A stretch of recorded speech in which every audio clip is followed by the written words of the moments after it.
새벽 예배, 또 수요 예배, 금요, 철야, 기도회 같은 주중 예배뿐만 아니라 주일 예배 한 번 빠지지 않고 정말 열심히 교회의 그 공예배에 참석했던 이 성도님이 계십니다. 그런데 그 성도님이 평상시 생활은 사실 이 도박에 빠져서 살았다면, 그러면 하나님은 그 사람을 어떻게 평가하실까요? 주일 예배 헌금뿐만 아니라 11조 헌금, 감사 헌금, 건축 헌금, 목적 헌금 등등 열심히 하나님께 정성스럽게 드리는 그런 성도님이 계십니다. 그런데 이분이 매년 탈세를 저지르고 있었다면, 그러면 그 사람을 하나님은 어떻게 보실까요?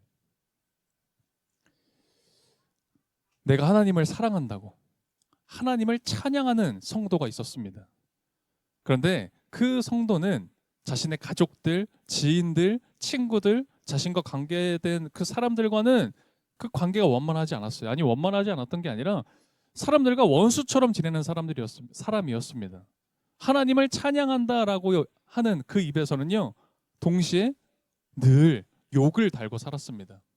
만일 그런 사람이 있다면 하나님께서 그 사람 어떻게 보실까요? 오늘날 우리 교회에서는요, 주중 예배 혹은 뭐 주일 예배도 잘 참석하고 헌금 생활도 잘하고, 그리고 교회에서 봉사 헌신하면 뭐라고 하죠? 야, 그 사람 참 믿음 좋아. 야, 저 사람 참 신앙생활 잘한다 라고 이야기합니다. 여러분과 저는요, 그렇게 평가해요. 그런데 정말 하나님도 그렇게 보실까? 하나님은 어떠실까요? 전혀 그렇지 않습니다. 하나님은 뭐 예배 횟수, 헌금한 금액 이런 거 보시지 않습니다. 하나님은 여러분과 저의 삶을 보시고 그 삶을 평가하시는 거예요. 우리가 예배다 하면요, 이렇게 주일 예배 혹은 뭐 주중에 공예배 이런 예배라고 생각합니다. 그게 전부처럼 여길 때가 있어요. 그런데 예배는 이 주일 예배만 있는 게 아니죠. 사실 이 예배라는 건 정확하게 표현하자면 이런 겁니다. 주일 예배를 시작으로 일주일간의 삶을 드리는 것, 7일간의 삶을 드리는 그 전부를 예배라고 우리는 표현하는 거예요. 예배 때 말씀을 듣습니다. 그래서 깨달음이 있었던 거예요. 그래, 내가 이제 좀 사람들에게 친절해야겠다. 내가 하나님 앞에, 사람들 앞에 좀 정직해야겠다라고 생각할 때 있어요. 그런 깨달음을 얻었으면 교회에서뿐만 아니라 교회 밖에 나가셔서 여러분의 일상에서 똑같이 친절하고 정직하게 살아야 되는 거예요. 그렇게 사는 것, 내 일상에서 일관된 모습을 가지고 주님의 뜻이 뭔지 생각해보고, 주님의 뜻이 이건가 깨달았으면 그 뜻대로 살아가는 것, 그 삶을 통틀어서 예배라고 하는 거죠. 주일 모여서 이 1시간 드리는 예배가 아니라고요. 이건 부분이라고요. 실제로 나 자신을 이제 그리스도인이라고 인식하지만 그 사람의 삶을 면밀히 이렇게 살펴보면 사실 이 비신자들, 비그리스도인이랑 실상 크게 다르지 않은 분들이 너무나 많습니다. 비신자들이 짓는 죄 똑같이 반복하면서 그렇게 살거나, 아니면 오히려 비신자들보다 더 많은 죄를 짓고 사는 그런 분들도 계시죠. 그래서 지난주도 말씀드렸잖아요. 야, 교회 다니는 사람들이 더해. 야, 믿는 사람들이 더 악해. 그런 얘기 우리가 들을 때 있다고요. 여러분, 그런 사람들을 우리가 뭐라고 하죠? 위선자라고 하는 겁니다. 가짜라고 하는 거죠. 가짜. 저도 내가 가짜였구나라고 깨달았던 때가 있었어요. 사실 올해 얼마 안 됐습니다. 그래서 제가 목사잖아요. 목사면요, 아무래도 이런 생활을 더 관여하고 있다 보니까 제가 잘 믿는 줄 착각할 때가 있어요. 내가 잘하고 있지는 않을까? 오해할 때가 있거든요. 근데 제가 올해 얼마 전에 그걸 깨달은 적이 있어요. 저희 아이랑 같이 식사를 하는데 진짜 뜬금없었어요. 저희 아이가 저한테 질문을 하는 거예요. 뭐라고 질문했냐면, 아빠는 왜 교회에서 착해? 그렇게 물어보는 거예요.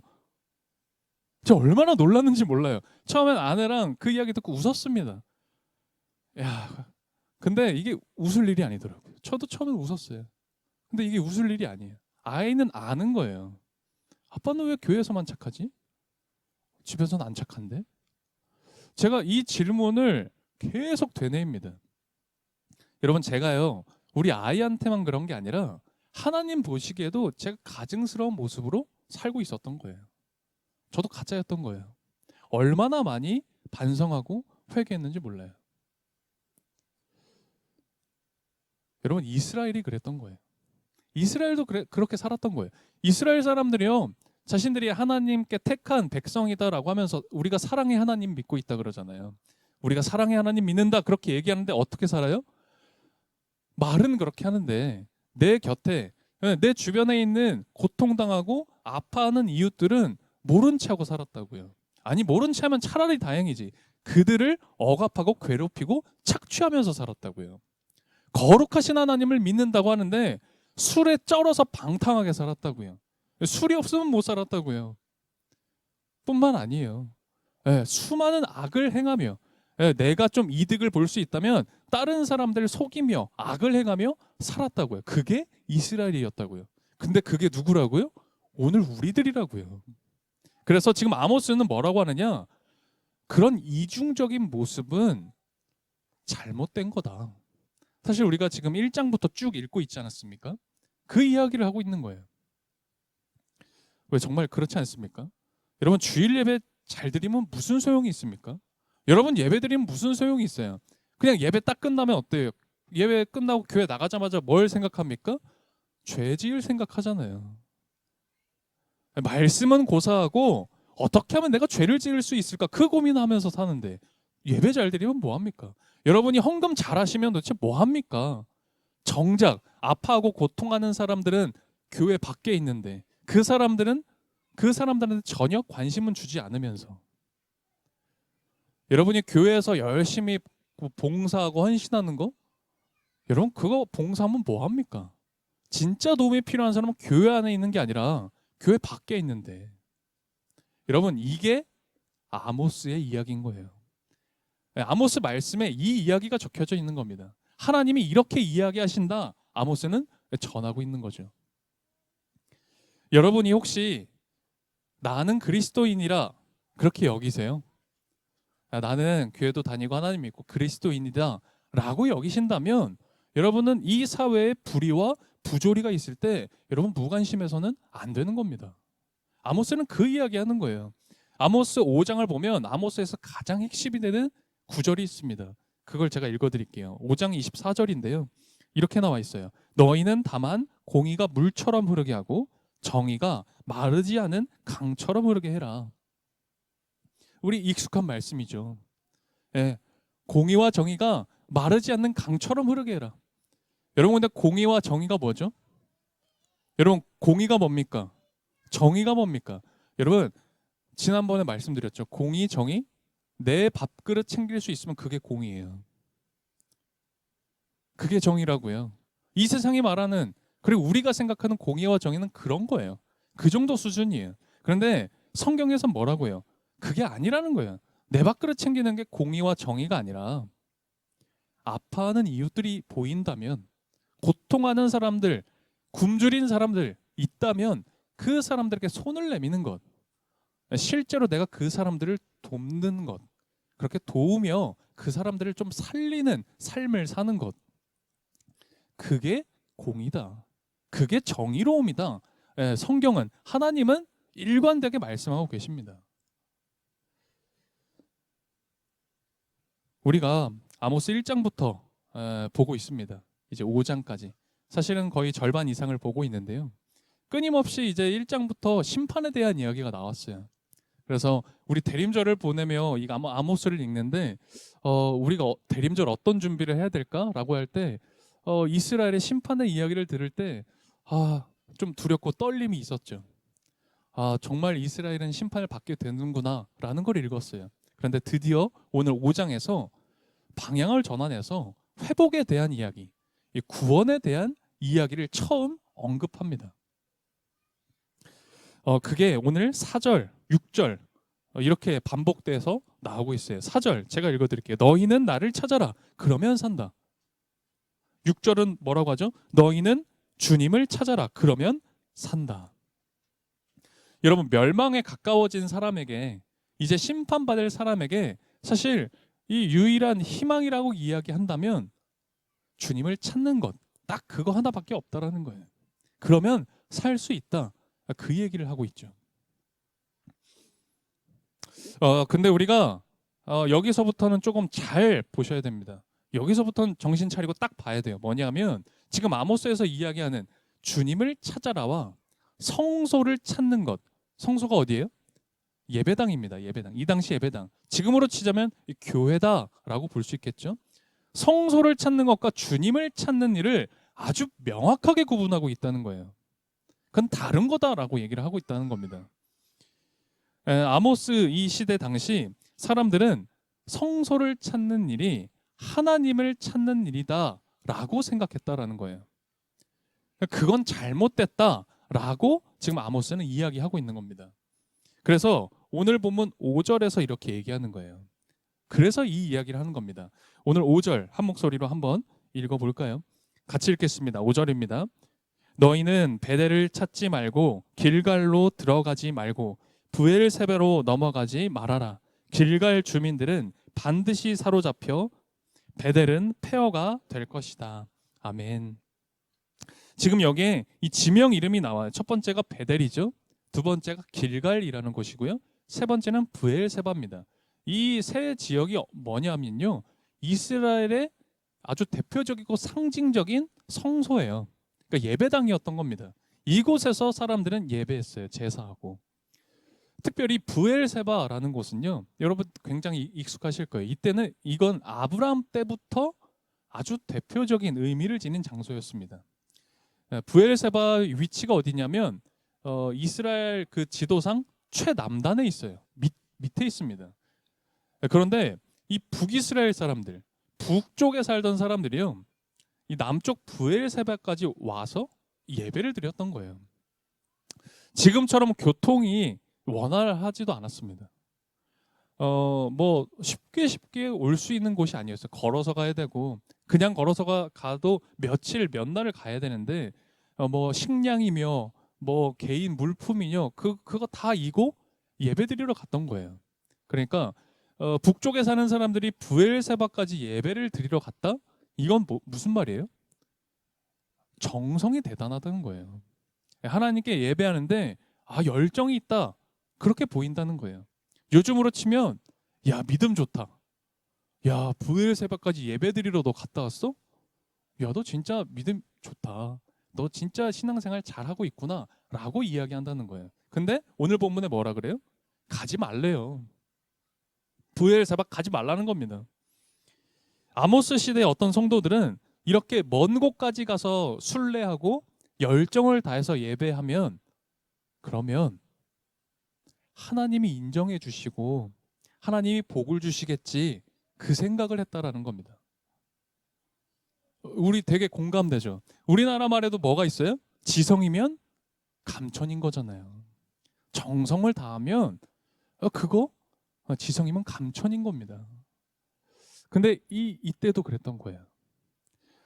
이때뿐만 아니라 중세를 거쳐 그리고 현대 오늘날에 이르기까지 이 지성이면 감천이다라는 생각은 계속되고 있더라고요. 여러분, 중세 십자군 전쟁 아마 기억하실 겁니다. 십자군 전쟁이 일어났어요. 여러분, 이 십자군 전쟁이 일어난 배경을 보게 되면 물론 정치적인 배경도 있습니다. 그런데 그 중심에는 어떤 사상이 있었냐면, 이제 이 예루살렘이라는 지역을 무슬림한테 뺏긴 거예요.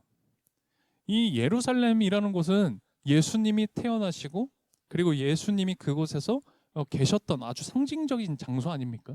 그러니까 이 기독교인들에게는 예루살렘이 너무너무 중요한 성지와 같은 곳인데 무슬림이 빼앗아가 버린 거예요. 그래서 안 되겠다, 그 거룩한 땅을 되찾아오자 라고 해서 십자군 전쟁이 일어났습니다. 물론 정치적인 이유도 있습니다. 이 사람들은 그렇게 생각했던 거예요. 예루살렘이라는 그 거룩한 곳에 가야 거룩한 하나님을 그곳에서 만날 수 있는 거고, 그곳에서 구원도 얻고 그곳에서 은혜와 복을 받는 거다. 그런데 무슬림한테 그것을 뺏겨서 복이 막혔다. 구원의 그 흐름이 막혀버렸다라고 생각한 겁니다. 그게 주류 종교 이해였어요. 마찬가지로 이 비슷한 시대에 이 종교 개혁을 일으킨 마틴 루터, 아마 잘 아실 겁니다. 마틴 루터는요, 이 젊은 시절에 아주 이와 비슷한 이 사상을 가지고 이 종교 생활, 이 신앙 생활을 했다고 해요. 아마 여러분들도 아마 잘 아실 텐데, 그는 하나님을 만나기 위해서 이 몸이 감당하지 못할 정도로 이 고행을 했습니다. 그러니까 아주 금욕적인 생활을 하면서 이 신앙을 다듬어 가려고 했던 거예요. 그러면 하나님을 내가 더 잘 만날 수 있지 않을까 생각해서요. 그래서 이 마틴 루터는 젊은 시절에 금식과 고행으로 이 신앙 생활을 했었습니다. 왜냐하면 하나님을 정말 깊이 만나고 싶어서. 그런데 깊이 만나지를 못했던 거예요. 그래서 그가 몸담고 있던 수도원의 원장이요, 로마로 가봐라 라고 추천을 해줬어요. 어느 날. 왜냐하면 로마에는 빌라도의 계단이 있었거든요. 여러분 빌라도의 계단 아세요?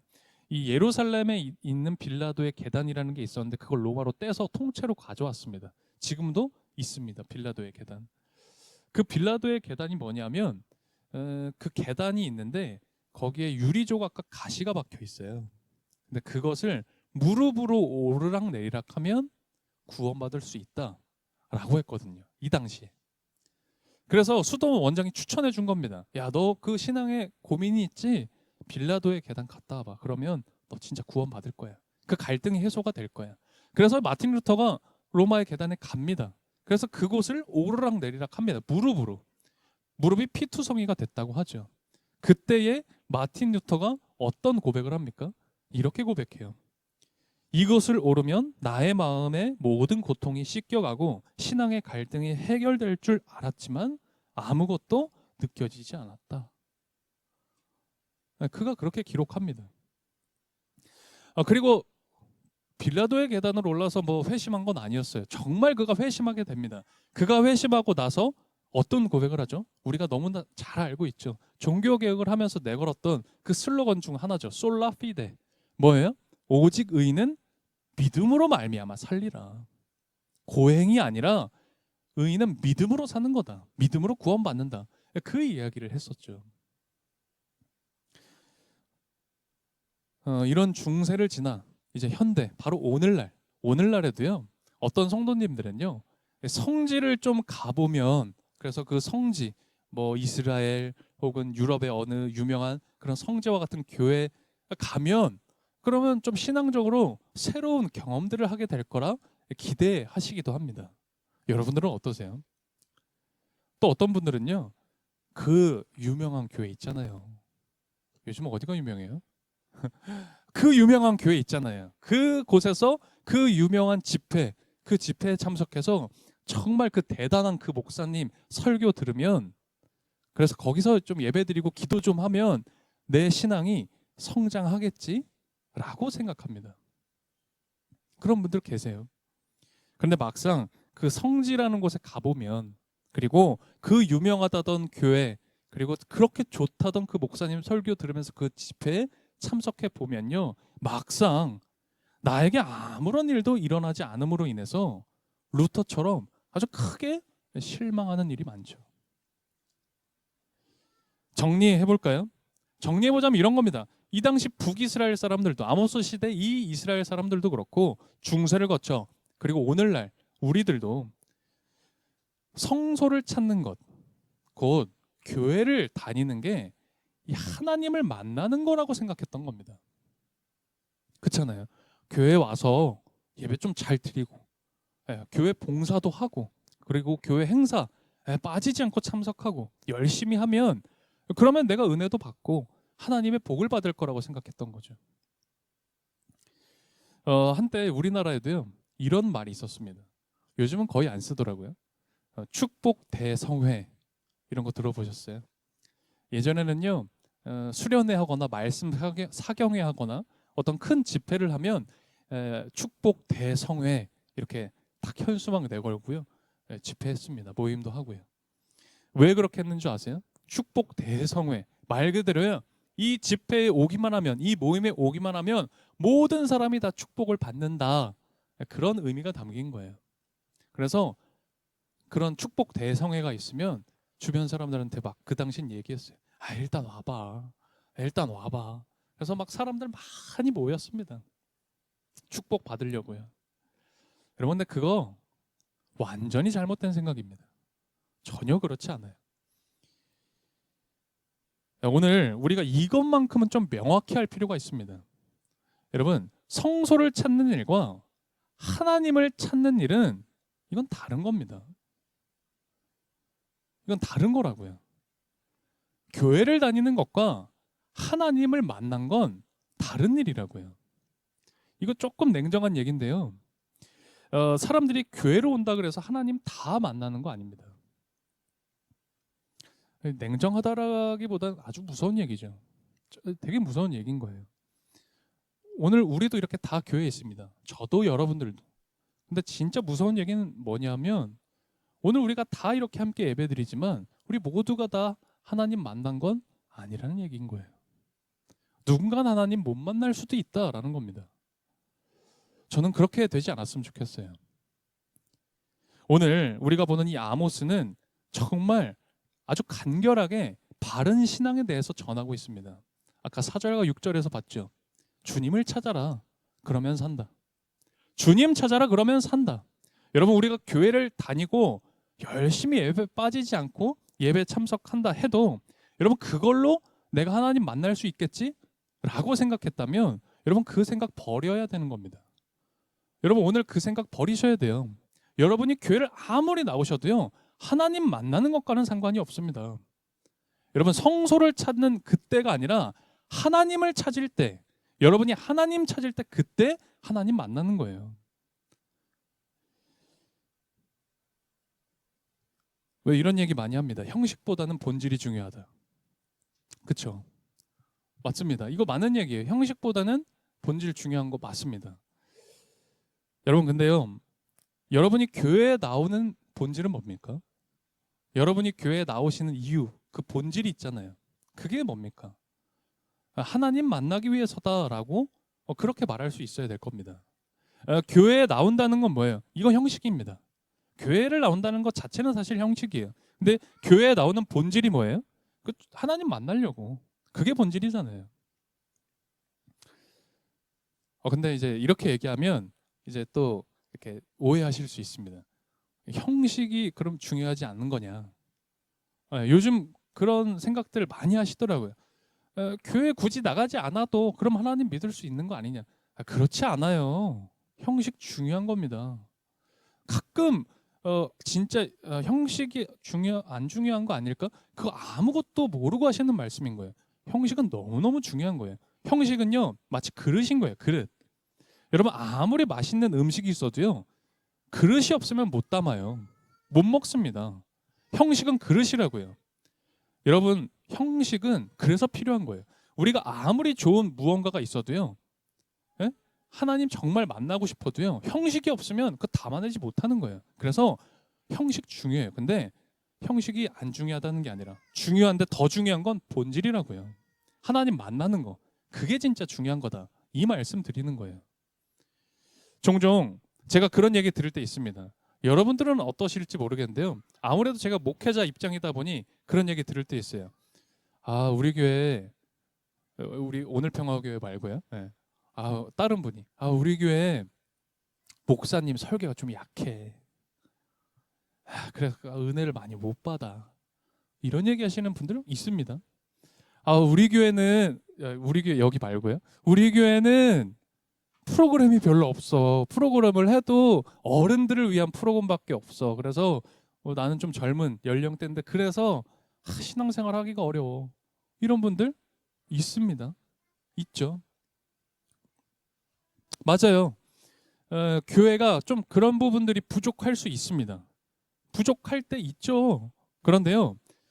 그럼에도 불구하고 그곳에서 정말 신실하게 신앙생활하는 성도들도 많이 있습니다. 그런 교회라고 할지라도요, 신실하게 하나님 잘 믿는 성도들 많이 있다고요. 왜요? 어떻게 그래요? 형식 중요하죠. 형식은 필요합니다. 그런데 그 형식보다 본질을 아는 성도가 있기 때문에, 그 본질이 무엇인지를 아는 성도가 있기 때문에, 본질을 알고 하나님을 찾는 성도는 절대 비뚤어지지 않는 겁니다. 왜요? 하나님을 찾고 하나님을 만났을 때 그때 누리는 은혜와 진리가 충분하거든요. 여러분, 생명은 어디에 있습니까? 우리가 가야 될 생명의 길이 어디 있어요? 성소에 없다고요. 우리가 가야 될 생명의 길은 교회에 있는 게 아니라고요. 하나님께 있는 거라고요.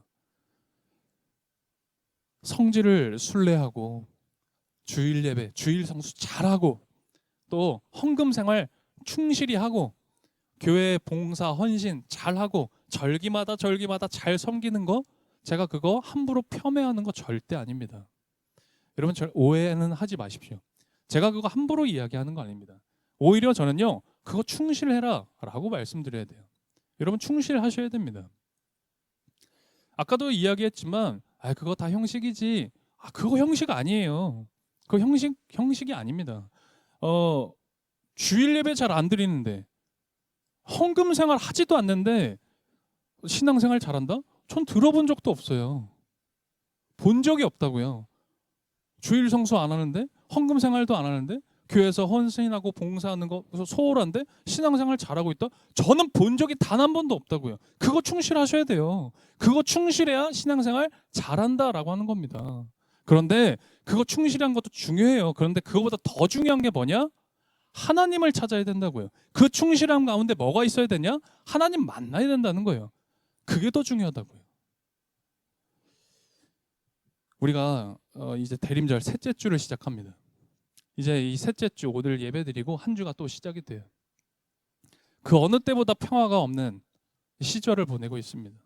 세상은 혼란스럽고 많은 말들이 돌아다니며 아주 혼란스러운 시대 보내고 있어요. 그 어느 때보다 주님이 오셔야 되는데, 주님이 주시는 평화가 필요하다, 그 생각 듭니다. 바로 그때 오늘 우리에게 아모스 말씀이 주어진 겁니다. 아모스 말씀은 전하고 있는 거예요. 북이스라엘이 이렇게 멸망을 했어. 북이스라엘이라는 나라가 이렇게 망가졌어. 그걸 교훈 삼아서 오늘 우리에게 뭘 말씀하고 계세요? 하나님을 찾으라는 거예요. 그러면 산다. 그리고 또 한 가지 뭘 얘기하죠? 정말 너희들이 하나님을 사랑한다면, 너희들이 정말 하나님을 믿는다면 그것이 삶에서 드러나야 하는 것이다 라는 거예요. 그것이 삶에서 드러나야 된다고요. 내가 하나님을 정말 사랑해, 내가 정말 사랑한다고 생각하고 있다면 그 사랑은 반드시 이웃사랑으로 나타나야 하는 거라고요. 그 사랑이 드러나지 않으면 하나님을 사랑하는 게 아니다, 그 얘기하고 있다고요. 여러분, 교회에서만 신앙생활 우리 잘합니다. 앞서 말씀드렸지만 저도 그래요. 교회에서는 신앙생활 잘합니다. 근데 그게 뭐라고요? 가짜라고요. 그건 가짜라고요. 하나님이 정말 원하시고 오늘 이 아모스 말씀을 통해서 우리가 이 대림절 정말 준비하고 바뀌기 원하는 건 우리의 삶으로 이 신앙이 이어지길, 삶으로 예배드리는 걸 원하고, 그리고 그것을 말씀하고 계세요. 생활신앙이 되라는 거예요. 생활신앙으로 살아라라는 겁니다. 여러분 주변에 불의함이 보이세요? 여러분, 그거 이제 무시하지 마세요. 못 본 척하지 마시라고요. 내가 할 수 있는 한 해결하세요. 가난하고 어려운 이웃이 보이십니까? 도와주세요. 이웃을 사랑하십시오. 이제 그것을 실천해야 할 때가 되었습니다. 오늘 아모스 말씀은 우리에게 전합니다. 하나님의 공의와 정의가 강같이, 마르지 않은 강같이 흐르게 해라.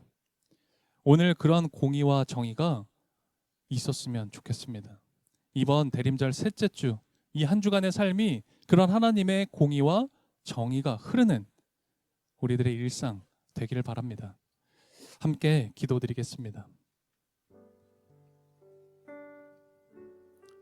쓰러져 죽을 수밖에 없었던 이스라엘에게, 심판 받을 수밖에 없었던 이스라엘에게 오늘 하나님이요, 살 길이 딱 하나 있다라고 하셨죠. 그건 하나님을 찾는 겁니다. 오늘 말씀합니다. 하나님을 찾아라. 그러면 살 것이다. 이스라엘에게 그리고 오늘 우리들에게 주님 말씀하시는 거예요. 여러분 하나님 찾으세요. 이제 하나님 만나십시오. 여러분이 어떤 생활, 어떤 마음, 어떤 상황에 있는지 우리 하나님은요 잘 알고 계십니다. 그러니 오늘 하나님이 여러분에게 내미신 손을 붙잡길 바랍니다. 하나님을 찾으세요. 여러분 하나님 찾으면요 내가 삽니다. 우리 가정이 살아요. 우리 교회가 삽니다. 그리고 나를 통해 이 세상이 삽니다. 여러분 이 믿음이 없다면 이 믿음 구하세요. 그리고 여러분 혹시 정말 이 겨자 씨알 만한 이 작은 믿음 우리에게 있다면 이제 그 믿음 속으로 뛰어드십시오. 이 시간 하나님을 찾으세요. 그러면 우리 모두가 살 것입니다. 함께 기도드리겠습니다. 대림절 셋째 주일 주님을 기다리는 우리에게 아모스 말씀을 주셔서 감사합니다. 우리가 알아야 할 것을 알게 하시고 우리가 사랑해야 할 것을 사랑하게 해주십시오. 주님이 가장 기뻐하실 일을 찬양하게 하시고 주님의 눈에 귀한 것을 소중히 여기게 해주십시오. 주님께 거슬리는 것을 미워하게 하시고 눈에 보이는 대로만 판단하고 정죄하지 않도록 해주십시오. 귀에 들리는 것, 눈에 보이는 것을 넘어 진실한 믿음으로 분별하게 하시고 무엇보다 주님께서 즐거워할 일이 무엇인지 늘 살피게 해주십시오. 그렇게 주님을 찾으며 살게 해주십시오. 주님을 기다리는 소망으로 우리의 불의를 회개하는 이 마음으로 봉헌을 드립니다. 이것이 쓰이는 곳에 아모스의 회복의 말씀 이루어지게 하시고 오늘도 고통하는 우리의 이웃을 위해 사용되게 해주십시오. 예수 그리스도의 이름으로 기도드립니다. 아멘.